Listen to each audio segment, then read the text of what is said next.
We're going to call the meeting to order. Now, we're missing two of our members who we plan on having here this evening, but since we have a quorum, we're going to get started so that you all can go about your other business.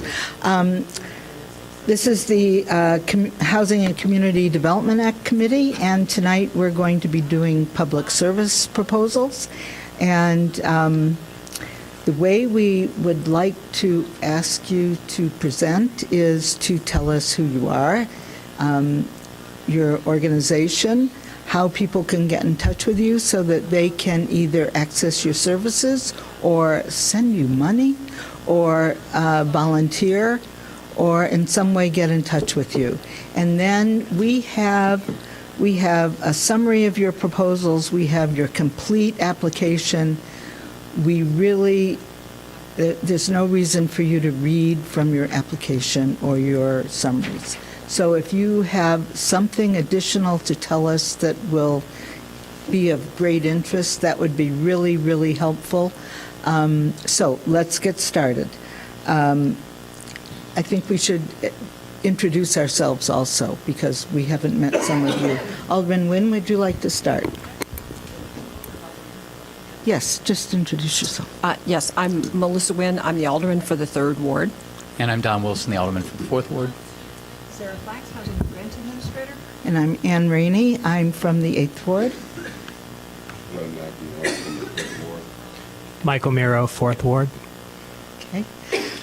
Welcome, everybody. So the first, we don't have any minutes because this is our first meeting with only CD applicants. We had a meeting a couple of weeks ago with the Mental Health Board.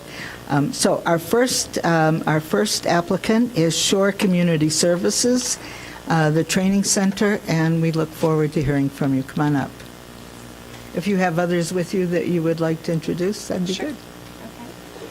My name is Annie Braverman, and as you said, I'm from Shore Community Services, and I also have Mary Mance here. The division I'm representing is Shore Koenig Training Center, and we're at 8035 Austin Avenue in Morton Grove. And our website is shoreinc.org. And we can also be reached at 847-581-0200. Currently, we have 145 individuals with developmental disabilities enrolled in our program. At the training center in Morton Grove, in our developmental training program, individuals are working on jobs such as packaging and assembly, including packaging sanding blocks for a longtime customer, Trimtex, and assembling hot and cold packs used for injury for another long-term customer, Tetra. Individuals also work on shrink wrapping, collating, labeling, repackaging, and some individuals work on answering the phones and greeting visitors in our receptionist area. We also have numerous janitorial jobs throughout the building. Individuals also work with our production department, moving around products and taking supplies out and giving them to the proper groups. Individuals also continue to work on 2 businesses that we have been growing the last couple years in order to provide more diverse job opportunities, to increase revenue, and to be part of the movement of the green initiatives. Our first business is eCycle, where we take used computers and other electronics from businesses and individuals in the community, and then the persons enrolled in our program disassemble them and sort them so they can be shipped off for recycling.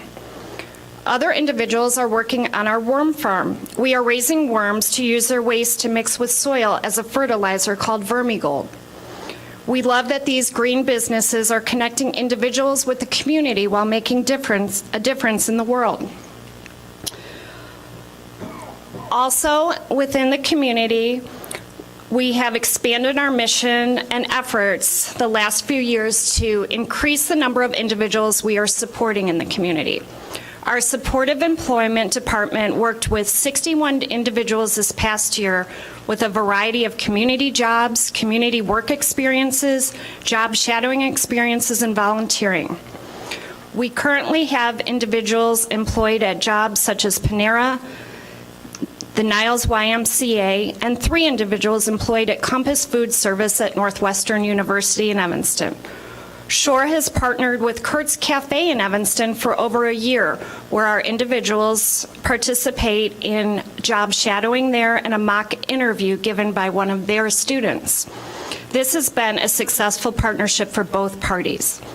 Many of our individuals who want to work in the community but are unsure what would be a good match for them find this experience valuable to be able to say afterwards, I'd like to work in a restaurant, or I'd definitely not like to work in a restaurant.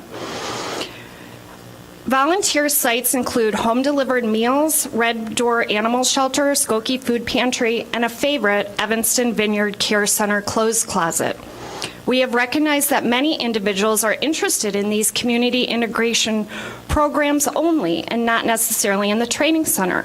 In response to that need, we have opened our newest program, True North, in Skokie, where individuals have the ability to participate in these community work experiences, job shadowing, volunteering, and also fund community activities in a smaller setting.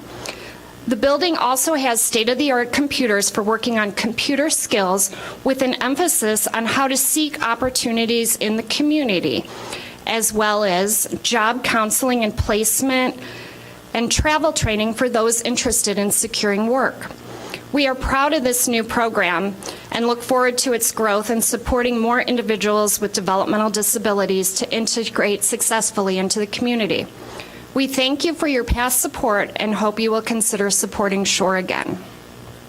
Thank you very much. Committee, any questions? None? All right. Just so that those who might be watching know that your request only represents 2% of your budget. Right. So that's very impressive. Okay. Thank you Thank very you for your much. consideration. Keep up the good work. Thank you. Okay. And next, we have the YWCA. Welcome. Thank you. Good evening, everyone. I am Karen Singer. I am the CEO of the YWCA Evanston North Shore, and I'm really glad to be here tonight to present briefly on our 2019 CDBG application for a comprehensive domestic violence program. We're located at 1215 Church Street. Our phone number is 847-864-8445, and our 24-hour domestic violence crisis line is 877-718-1868. Our website is www.ywca-ens.org, and our email is info@ywca.org. Over the years, CDBG's funding has been a critical component of our domestic violence services and has literally helped thousands of women flee the violence in their homes, get to safety, heal, and go on to rebuild their lives. I am not going to repeat our application. I am here with our clinical services manager, Hillary Dewan, and I figure after 14 years of coming before you, maybe you would like to see another face, so I'm going to honor that. Hillary works every single day with the women in our program, and I asked her tonight to share a story with you that really best exemplifies how we put your dollars to use every day in helping the lives of women and children. So, Hillary?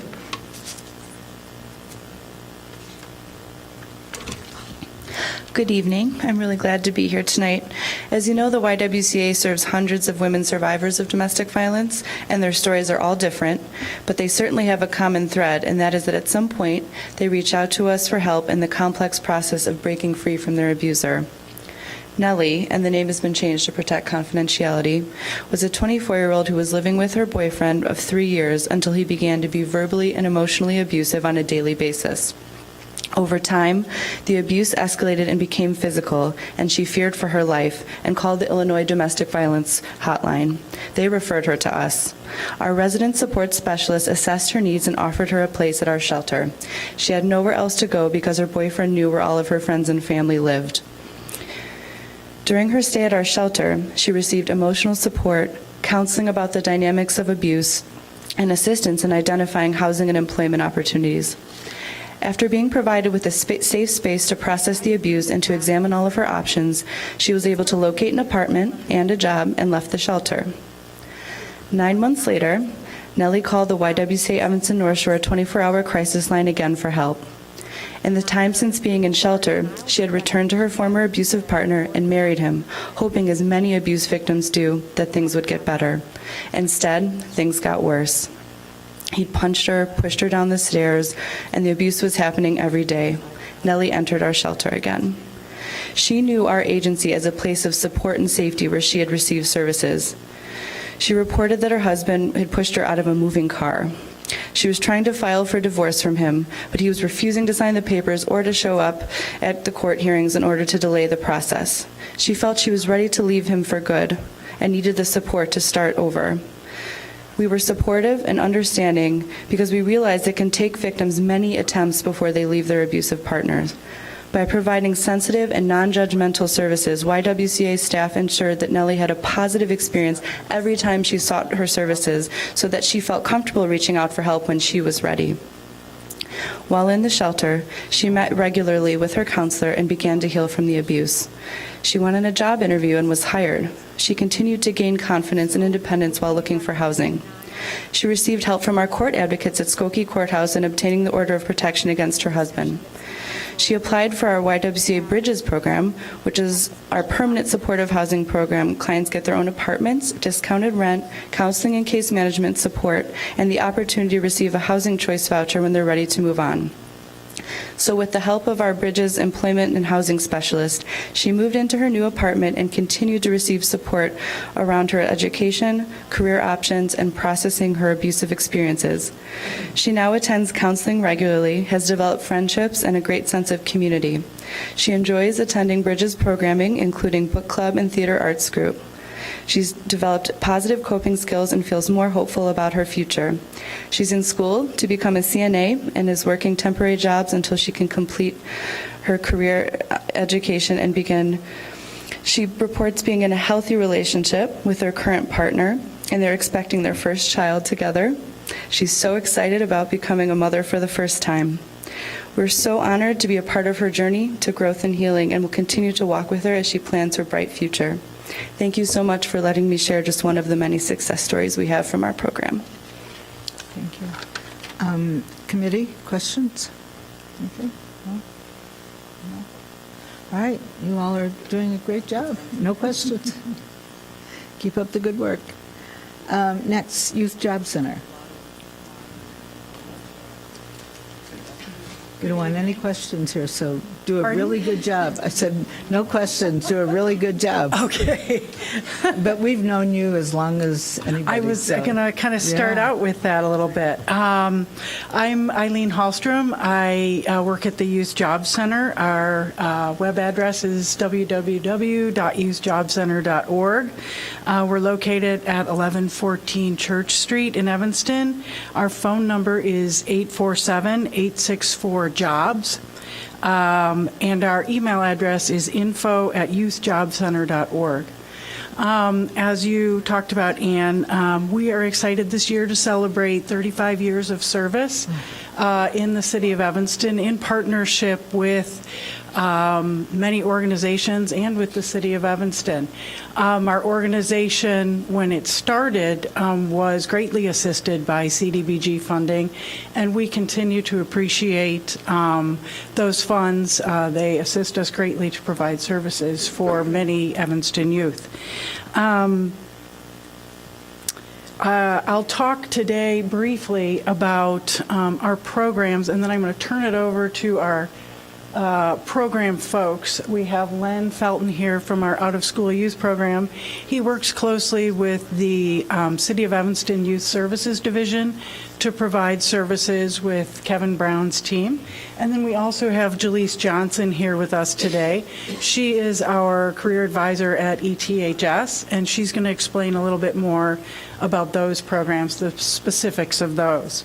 In addition, I did want to mention two new initiatives that we've been working on in the community. One is Cradle to Career, which we've been very involved in on a community level, and have been heavily involved from the very beginning and continue to work with Cradle to Career to provide a continuum of services in the Evanston community. In addition to that, we also are now involved in the Mayor's Employer Advisory Council, MEEC, and we are working very hard with them to align the needs of Evanston employers with high school students so young people can move into jobs and employment opportunities directly out of high school. We look forward to continue partnering with ETHS on this initiative, and we work hard to transition young people into adult life and onto a successful path. We do appreciate the opportunity to apply for funding again, for CDBG funding, and we thank you for your years of support. Now I'll turn it over to them. Good evening, everyone. Real quick, I'm part of the out-of-school team, which it ranges from the age of 18 to 26 years old. We have two models that we use. We have what we call a core client, and those clients are just anyone that walks through our door that's just seeking a job, and we try to help them find a job. And the other one is what we call career pathways. Those are for those young people that, let's say, if they want to become a mechanic or CNA or CDL or anything like that, we put them through that training and stuff like that. We partner with Evanston Township High School to run our automotive program. We also do a culinary program with them as well, and we also do internships with several of the businesses here in Evanston. So. Hello, everyone. My name is Jaleese Johnson. I am the career advisor for Evanston Township High School. While I could easily take from the Youth Job Center website and state that my job is to help students successfully transition out of high school, offer training, advising, and other support, I like to think that I'm doing more than just that. I have a passion for helping youth get to a better place in their life, and if gaining employment-ready skills is what it takes, then that is what we'll work on and perfect. Since I have been at ETHS, I have become more than the job lady. I have become a mentor, advocate, coach, friend, and someone students feel comfortable talking about their daily lives with. Within my role, I have had numerous accomplishments and collaborations. I work closely with ETHS and the College and Career Department staff to provide effective job readiness trainings and employment support in my office, after school, and in classrooms. As of today, I manage a caseload of 476 plus students. I assist in creating resumes and provide one-on-one interview preparation for students. In collaboration with the City of Evanston's Youth and Young Adult Division, I successfully led job readiness trainings for over 300 students, non-YJC and YJC clients combined, that focused on soft skill, positive communication, workplace culture, development of customer service skills, and resolving conflict. The YJC has partnered with The Gap Incorporated through the This Way Ahead internship program, in which 132 youth were mentored, trained, and ultimately placed at internships at either Gap, Banana Republic, and Old Navy. So that's all around the Chicagoland and Evanston area as well. And lastly, I have partnered with District 65 to mentor, train, and place 39 students in various positions such as the summer tutors, ABC boosters, or junior camp counselors, in which students were employed during the summer school programs as tutors and classroom aides. Now that you have heard some of our programs and accomplishments, I want to thank you for your support in the past and ask you for your continued support in the future. Question. What about Target, the new Target? Did you get any placements there? We actually have over the summer, so they are actually they're looking to hire more, so 18 and up. During the summer, we were having a lot of our programs, so we did refer some 16. So now that school is in, they're just looking for 18 and up. So, but they are having a hiring event soon. They're And we having also what? had we also had a job fair this spring with Target was one of the employers there, and so I know that they've interviewed quite a few students from Evanston Township High School as well as older adults But they from do, Evanston. they have a 18 rule. Okay, I mean, I understand that. During the school year. During the summer, they're a little bit more lenient to hire 16 and up. Okay, all right, that makes sense. All right. So, anybody else? Thank you. Keep it up. Long time. How's the building faring? Excellent. Thank Valerie? you. There's a lot of us in there now, but the physical shape of it and everything, I know with the city of Evanston's help, is good. Thank you. Okay. All right, next is Evanston Scholars. Hi, everybody. Hi. Hi, I'm Steve Newman, Executive Director for Evanston Scholars. I'm here with Kay Israelite, who's our Development Director as well. We are located at 1234 Sherman in Evanston. Phone number is 847-866-0252. Our website is www.evanstonscholars.org. And email would be snewman@evanstonscholars.org.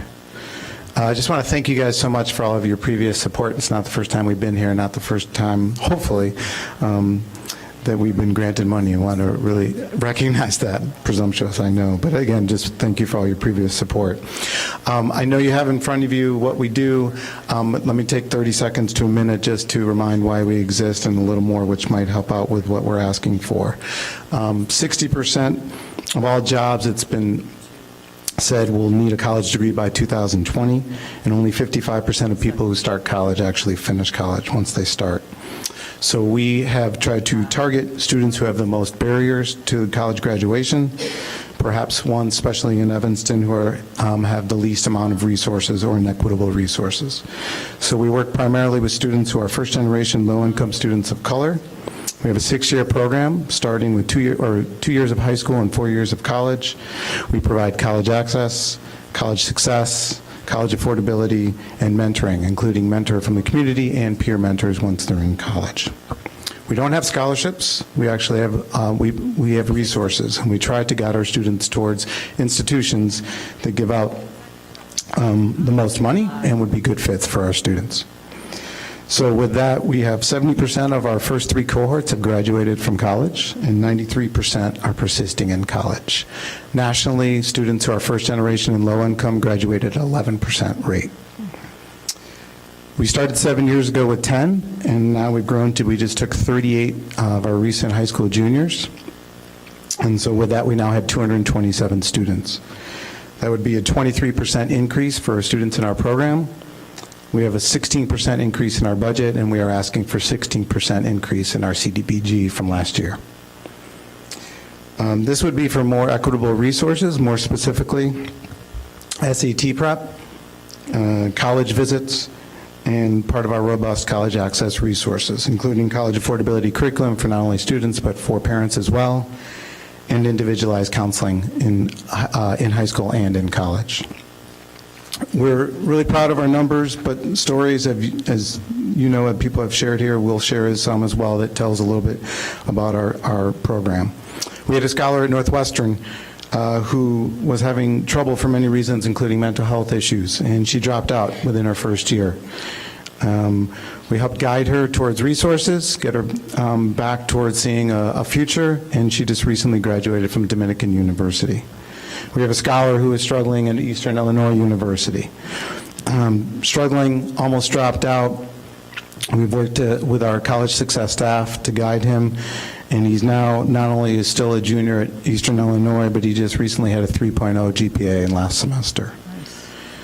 We have another scholar who years ago, in her first week, heard a derogatory racist remark, and it almost got her to leave campus. She reached out to her community mentor. Our peer mentor reached out to her. She moved forward. She not only moved forward, she graduated college in 3 years. And not only that, but she is also one of our current mentors for our program. There's a variety of pressures, as you guys well know and imagine on campus. And those pressures are getting even stronger for many reasons. So I think one of the secrets to our success is our college scholar support and what we do in high school as well. And this would tremendously help us with our increase in budget and with our increase of scholars. Thank you guys for your consideration. Thank you so much. I remember when you first came, it seemed a little shaky. But- Me or the program? No. No. Me, I'll take. Hopefully not the program. No. I just wasn't sure where it was going or how we could help, but it's really proven itself. Really good stories. Thank you. Thank you. Alderman Nguyen. This may not be specifically about Evanston scholars, but do you get inquiries from other communities about how to start this in their community? Yes. Okay. Have others been able to start and launch in other places? Yes and no. I just got recently, for example, Stevenson to College has one and has one going, and for a few reasons they've reached out because they feel like it hasn't been successful. Really, I mean, I can see how your program has changed, expanded, and improved, really. It's great, just really great. You should be very proud. Thank you. Right, thank you very much. Okay. Good Thank you. job. Give it up. All right. Girl Scouts. I was a Girl Scout. I was. Were you a Girl Scout? Yeah, I was too. Yeah. All right. So. Good evening. I led brownies. Yes. Good evening. My name is Iracema Gonzalez. I am the grant writer at Girl Scouts of Greater Chicago in Northwest Indiana. Our address is 200 South Clark, Suite 200, and Chicago, Illinois 60603. Our phone number is 855-456-8347. And our website is www.girlscoutsgcnwi.org. Hello, my name is Marie Urbeck. I'm the Director of Member Engagement. I'm the person that runs these programs, fortunate enough to run these programs in Evanston. Girl Scouts offers a safe, no limits place designed specifically for girls, where they're inspired to seek out new challenges, take risks, build important life skills, learn from their mistakes, and learn how to take the lead. It is a place where every girl has the space and support she needs to reach her full potential and accomplish amazing things. Girls take the lead and are given the opportunity to explore financial literacy, STEAM, healthy living and meal planning, and the outdoors. They will also decide how they can give back to their communities and help make their community a better place. These experiences help girls to do better in school, take on more leadership, discover her talents, and help her create her own goals, and increase her self-confidence. I have truly been fortunate enough to be able to work in some of our Staff Ignited programs, and we really highly focus on our communities with limited resources. And I've seen the impact and the changes in these girls when they're excited and they come to meetings and they're offered these amazing experiences and opportunities to try these things that they don't normally get the opportunity to do. We're really passionate about giving these girls these opportunities and experience that would not be offered to them without this program. It's important that all girls, especially those with limited resources, are offered the opportunity to achieve their very best and have a positive outlook in life, knowing that anything is possible.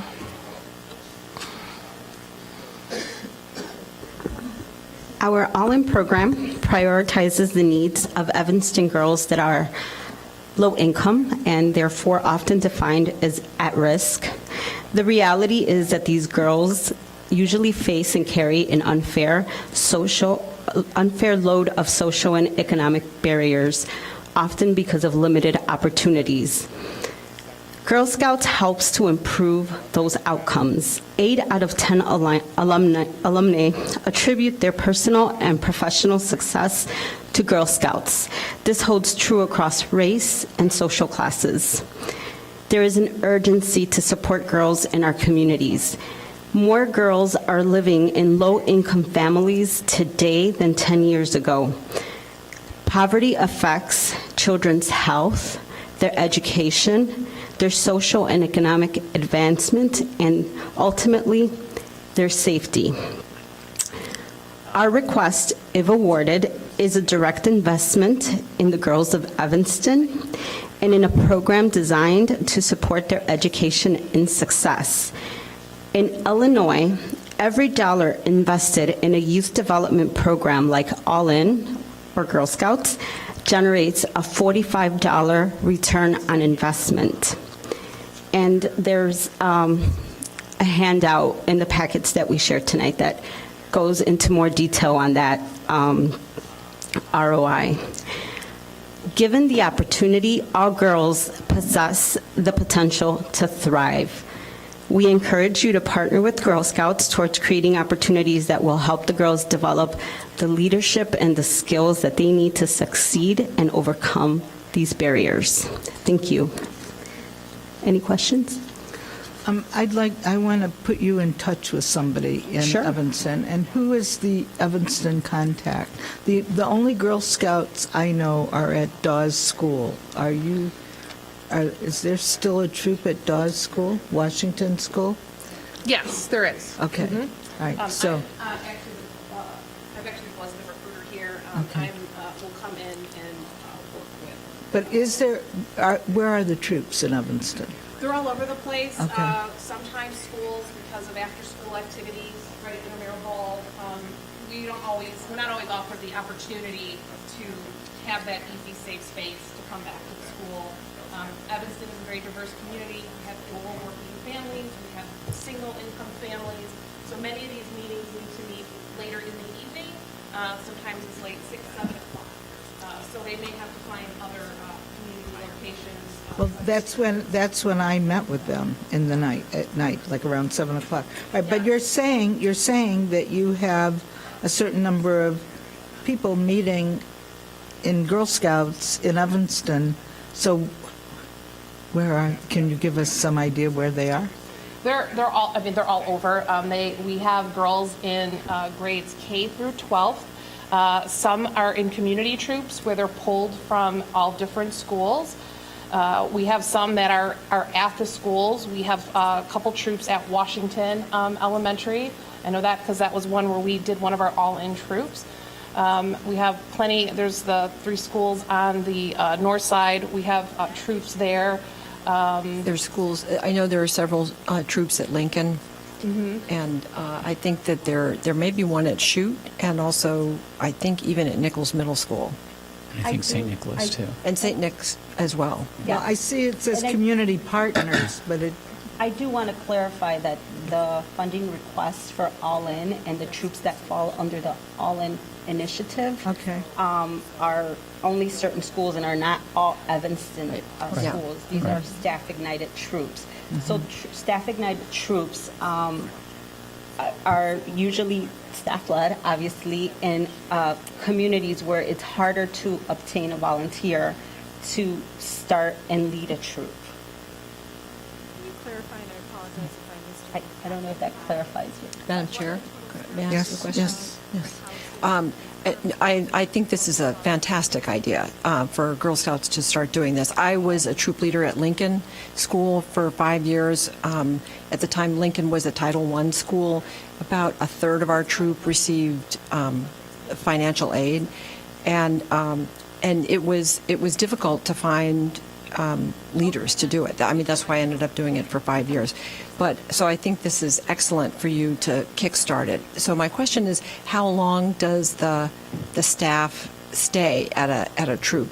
Because it sometimes it's not easy to find parents even to help occasionally with the troop. It depends on the program partner, and some partnerships have been easier, and some locations of All In have been easier to transition, and it's been easier to engage a volunteer. And then there's been other locations where we kind of already know that the staff will be facilitating the troop indefinitely. Okay. And I don't know if there's anything you want to add, please jump in. But through this initiative, the volunteers do get additional support and coaching to lead the troops, because a lot of times you need a little bit more, a little bit of a confidence boost. Yeah. I mean, I was a Girl Scout, and my co-leader was also a Girl Scout when we were younger, and we still needed some support just to get kicked off. And so I would imagine that anyone who has never been a Girl Scout and is starting a troop really needs a lot more. And I think that this is a terrific idea, really terrific It is, idea. and the Dawes School group was highly functional. I mean, they did a good job and had a very large group. So, anyway, I appreciate I'm sorry, your work. may I address? So one thing that comes to mind is, again, we just want to make sure that we're differentiating. Right. While we have over almost 700 individual Girl Scouts K through 12th grade in Evanston, those are what we call our traditional model. They are volunteer-led. The model that we're trying to approach is, while many of these girls that we are working with, surely troops are wonderful in Evanston and are welcome This is to take a different. new I girl. understand, yeah. They don't always have the transportation and the means to get to those locations. So we're trying to be more focused to be in their community, be where they're at, to make it easy on the family as well as the girl. Yeah, I think it's fantastic. Yeah. All right, thank you very much. Anybody else? No. Thank you. Thank you. Okay. All right. Next is grandparents raising grandchildren. North Shore Seniors. I understand. Hi. City's Welcome. preferences Thank for you. What we've seen and heard in terms of the broader run-up on the cost. Same as before with the agency name? North Shore Senior Center. My name is Yeah. Kathy Honeywell. I'm the Director of Senior and Family Services from North Shore Senior Center. Our program is the Grandparents Raising Grandchildren program. Phone number for the North Shore Senior Center is 847-784-6000. Information can be found on our website at www.nssc.org. And our address, our primary address is 161 Northfield Road.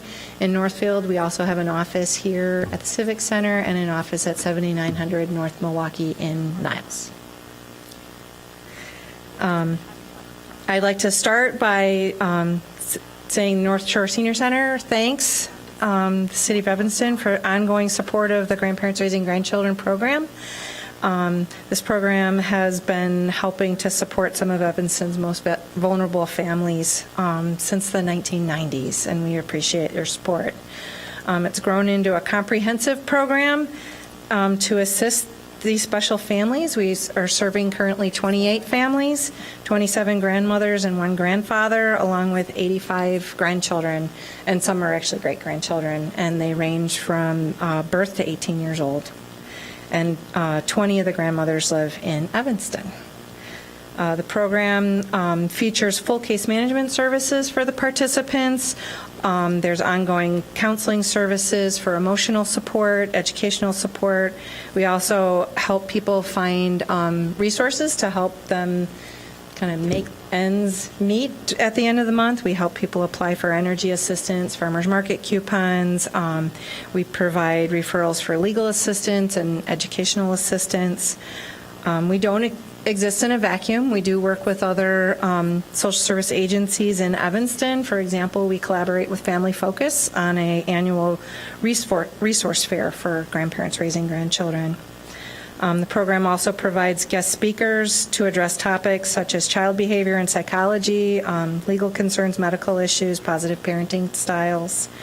The program has regular support group meetings, but there's also an annual holiday party, back-to-school party, and the resource fair. There was a lot of information in the grant, and so do you have any questions for me?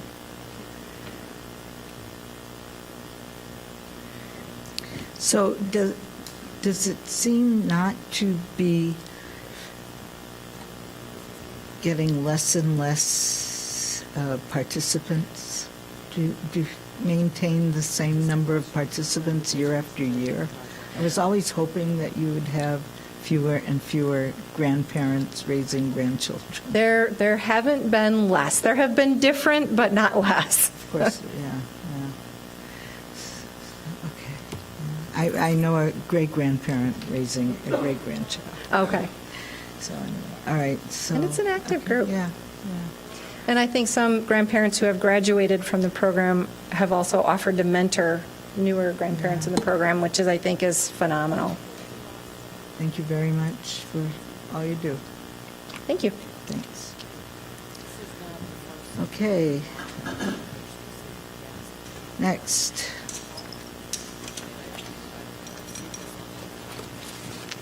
Infant Welfare Society.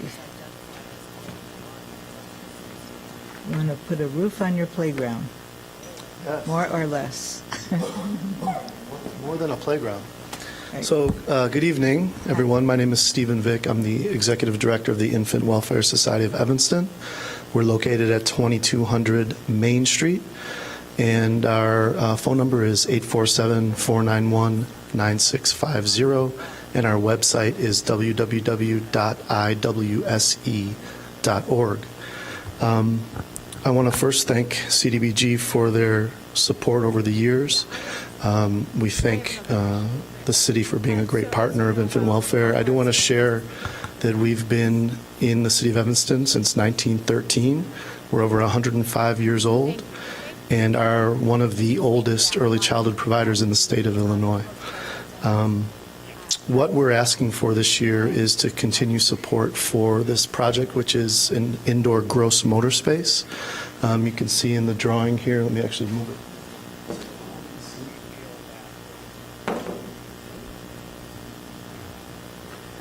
You can see in the left-hand corner, we currently have a outdoor play space that has seen better days. And the Infant Welfare Society main office, which is at 2200 Main Street, does not have a lot of indoor space for our children. One of the things that's critical to know is 85% of our children are low income. At a minimum, per our early Head Start contract with District 65, we're a delegate agency of the district.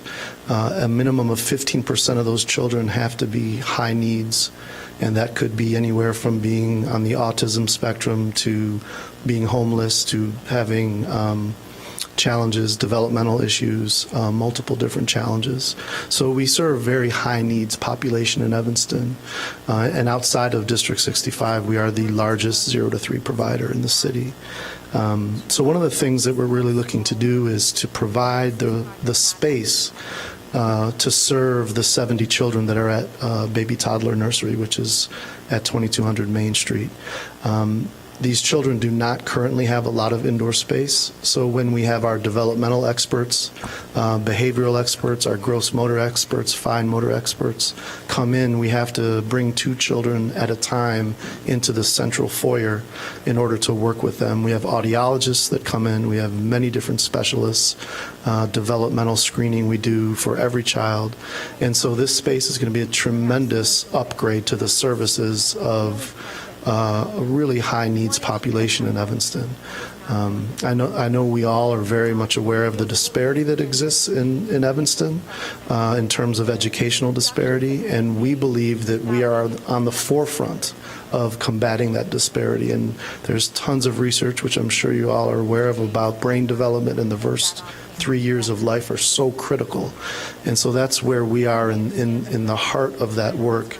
And so providing this kind of space is really going to create an amazing opportunity to elevate our work, to provide resources for children. And certainly in terms of the play, social emotional development in play is also critical.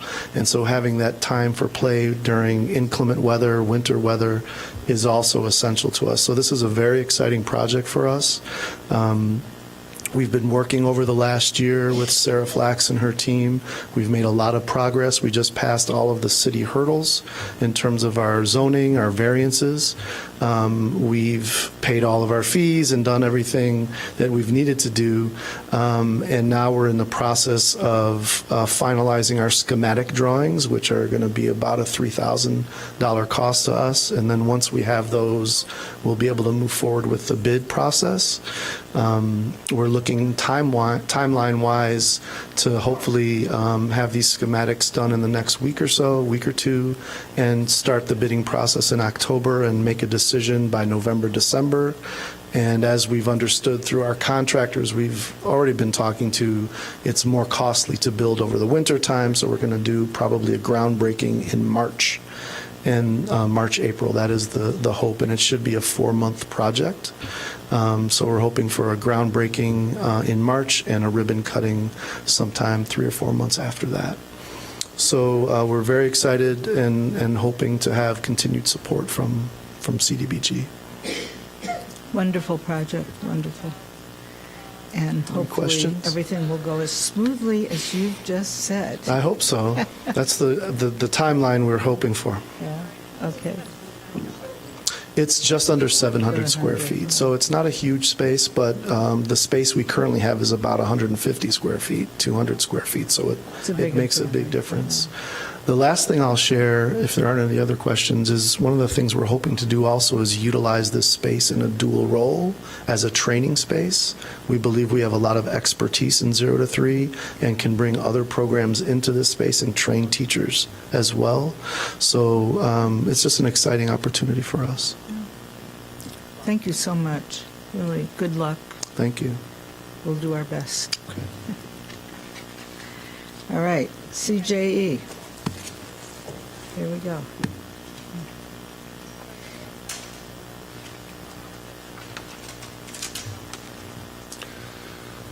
Good evening, Alderman. I'm David Guthridge, representing CJE Senior Life. With me this evening is Francine Knowles with our Grants Department. Thank you for this opportunity to discuss CJE Senior Life's Adult Day Services and our upgrade projects there. I am the Director of Physical Plant and Project Management. Our phone number for CJE Senior Life is 773-508-1000. Our website is www.cje.net. And our Adult Day Services, which we're discussing this evening, and transportation facility is at 1015 Howard Street in Evanston. The Adult Day Services program provides a structured, supportive environment for seniors who have cognitive, physical, and emotional challenges. This environment helps seniors remain in the community and avoid premature institutionalization. Adult Day Services offers activities that keeps participants active and socially engaged, including music, drama, dance, art therapy, exercise, and mental stimulation activities. As Director of Facilities, when I do go to Adult Day Services to check in, to inspect, to look in on them, it really makes my day. Generally, when I walk in, I hear drums or music of some type, people singing in the center. They bring musicians in to engage everyone. They're always actively working on art and rotating art throughout the building. And the mosaic that you see on the side of the building was actually created by residents. It's just wonderful how they bring the most out of everyone they can in the short time that everyone's there every day. These activities also provide caregivers the needed respite and support. This program serves 109 older adults annually. 24% are Evanston residents, and 60% of them are low income. The transportation program also helps older adults stay in their homes. Most clients no longer drive, and the program provides essential door-to-door services to and from Adult Day Services, to medical facilities, social services, community centers, and grocery stores. The program serves 2,237 older adults annually. 69 live in Evanston, and 88% are low income. The property and facility that houses the programs needs improvements. This project that's proposed will replace a gutter on the north side of the building that faces the alley. This gutter just does not function properly in freezing weather, and snow and ice gradually clog the gutter. We really don't have any melting spells during winter, so it just adds on and adds on. And we have to close that area off and disallow residents from going back there in the wintertime. It could potentially tear away from the building. We have an estimate of $7,910 to remove that and refabricate it in a different manner to allow drainage. The second project is to install electromagnet door holders and releases on 6 interior doors to be integrated with a fire alarm system as a safety upgrade. This is something that the VA inspector identified some months ago when they were out that we really should do. And the third is to install safety security mag locks and exit keypads at the 3 exits. This is on the north side of the building, underneath where this gutter is, to prevent clients from exiting the site without their supervision. We do have wanderers that we need to be very careful of, and the challenge of wandering conflicts with fire code. So we have to have something that where someone does press on it, it will allow them to exit, but it will also notify staff so they can assist. These projects will help ADS and transportation clients and visitors, and also enhance the appearance of the building that houses the programs. And hopefully it will also help enhance the Howard Street corridor. Thank you very much for the opportunity to present. Do you have questions for me? Yes. Alderman Braithwaite. Thank you, Alderman. I'm curious to know, you mentioned that they come with their own issues, so how do they get to and from your location, and what are your hours of programming? The building also houses the transportation department and its headquarters. And so in many cases, transportation will pick residents up. In some cases, family members will bring them to and from. The hours that they're open, I can't answer to that directly, Francine. So typical programming day would consist of, I guess I could go to your website. I'm running across more seniors that are falling into your target group, and I'm just curious to know, so are they there for all day, or is there just sessions? Mm-hmm. You can come to the mic. I'm sure others would like to benefit from the question. Yeah, most of them are all day, Okay. and they are actively seeking additional clients as well. Okay. Yeah, it depends. If as a caregiver you want someone to stay there for the full day, they can stay there for the full day. If you want someone to stay there for a few hours, it's flexible. Okay. Thank you. Alderman Nguyen. Yes. So 24% of your clientele there on Howard Street are Evanstonians, correct? So are you seeking other funding from other sources from the areas that the other, whatever percentages of folks come from, other places? Well, we typically, the grants department typically seeks funding for CJE's various programs, so we're constantly seeking funding for ADS as well. So the CDBG program wouldn't be the only one we would be applying for funds. I'm sorry, I couldn't hear you. I said this particular Evanston CDBG program wouldn't be the only one we would be applying for funds for.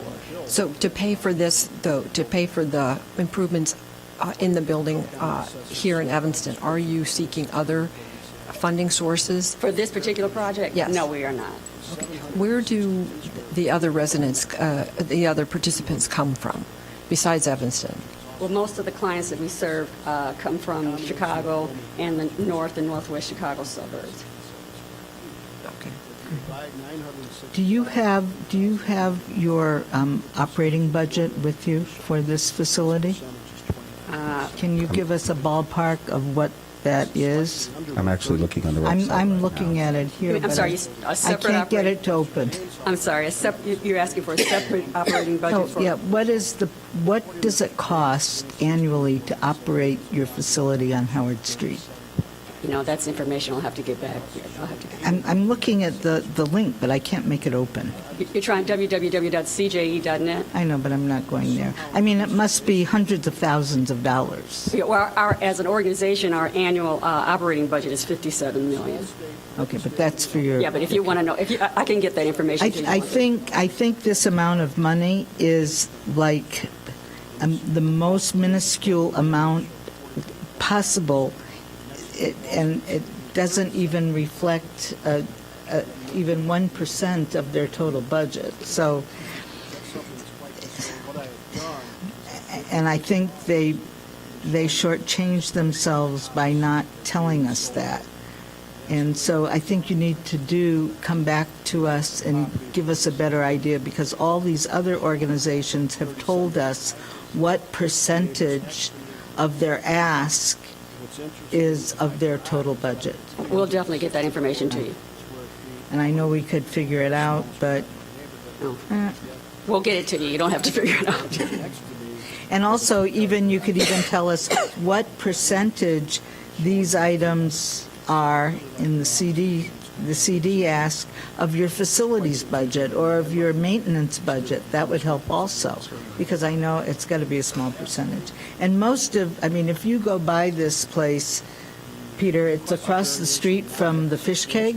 You see all the buses in there. Yeah, this is the location we're talking about. I mean, most of your clients come by bus, so that's fact. I mean, I've been in there many, many times, and there are, lots of Evanston residents in there. So, but yes, it certainly does not serve all Evanston residents. It's a north side facility. Well, we'll definitely make sure we get you information on what percentage of our operating budget this is and what percent of our facilities and management budget. So that we don't have to go to the links, just a couple of lines and a couple of, numbers that show us. Sure, and I apologize for not having that. That would be really helpful.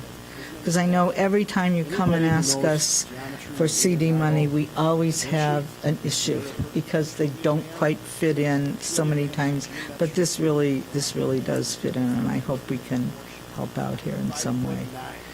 Because, it would, and I know the city gets invited to some of your events and things of your, I don't know if you call them clients or what, but it's an amazing facility to see how you work with people, and it's really a great experience to go there. And one of my favorites is the art program. The artwork is unbelievable. When you see the level of function of some of your clients and you see what they are able to produce, it's very interesting. Anyway, thank you very much, and please get us that information so Sarah can get it to us. Thank you. Thank you. All right. Thank you so much. Thank you. Staff, we need your help. What's happening? What do we need to know? Have we settled on our next meeting date? Our next meeting date is the 2nd of October, moved from the 27th due to a meeting conflict. It will be in council chambers, and it will be at 7 p.m. Same agenda, right? Same, yep. It'll be the city applications, which are a combination of public services, public facilities, housing, and administration. Okay. And then the committee will have the opportunity to begin discussions of just funding priorities. I wanted to let you know I have tried to figure out what's going on with the federal 2019 budget. And there have been some bills passed, appropriations bills passed and actually signed into law, but of course not the HUD bill. So what we expect is going to happen is the HUD bill and a number of other bills that we don't expect are going to be passed by the 30th of September, which is the end of the fiscal year, will be covered by a continuing resolution through December 7th. That looks what's going to be what happens. So the soonest we are likely to get the HUD and transportation bill passed is sometime in December, which would mean we would have, if it were done immediately, we'd have another 45 to 60 days before we'd have our grant amounts. But that could be earlier than it's been for several years, so Wow. try to look on the positive side. And hopefully there will be a continuing resolution so there isn't a partial shutdown, which could otherwise happen October 1st. We're getting used to that. Yeah, I know. It's kind of like, That's whatever. almost status quo. Yeah. So, Well, thank you for your work. Thank you for your work. Appreciate it, everybody. And, one other thing, then the actual funding night. yes. So when we will be doing allocations based on estimated funding will be the 9th of October, again, here in City Council chambers, beginning at 7 p.m.